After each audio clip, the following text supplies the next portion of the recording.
I was teaching university for a couple of years when I was in graduate school, and I started falling in love with, I didn't realize I wanted to be an educator until I was able to talk about math for an hour and a half multiple times a day.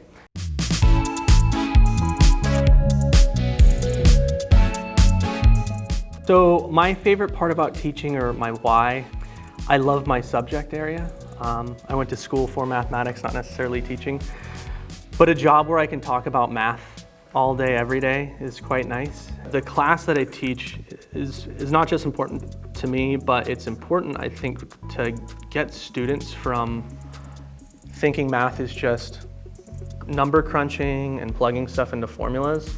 I asked to teach this course specifically so that I can show the more problem side, more of the critical thinking side of what mathematics is. And it's just a course filled with puzzle problems. And I often hear students coming from, they hate math, they suck at math, they're gonna do terrible at this class, they're terrified.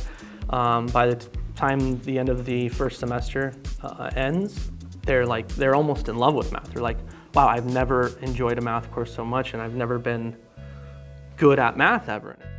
Dane Jacobson is a math teacher on our campus.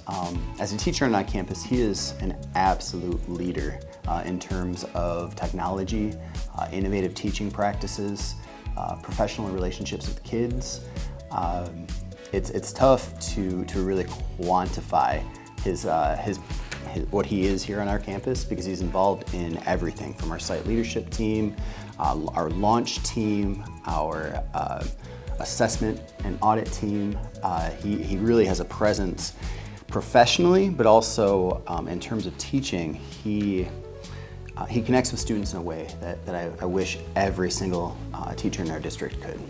I played drums all 4 years throughout high school in jazz band, and I think Miss Malone locked on to that. She was like, hey, you could be good at math, you just need to find something in it. And so she was like, next time you're playing drums, think about how music might tie into this. And as I was playing drums later that day, I started realizing that time signatures and things like that, whenever I was counting, I was like, oh, this is interesting. And some of the music I played outside of school in bands and stuff is technically classified as math rock, which isn't rock about mathematics. It's rock music that has varying time signatures, and it's very technical and complex.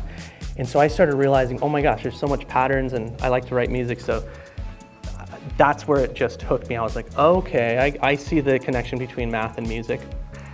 That's my main purpose. That's one thing I think is super important as a teacher, at least to the students that I'm currently teaching, is try to re-inspire them, or maybe inspire them for the first time to look at math in a different light, or look at math a different way, and plant some sort of seed like Miss Malone planted for me back in my junior year of high school in her math class.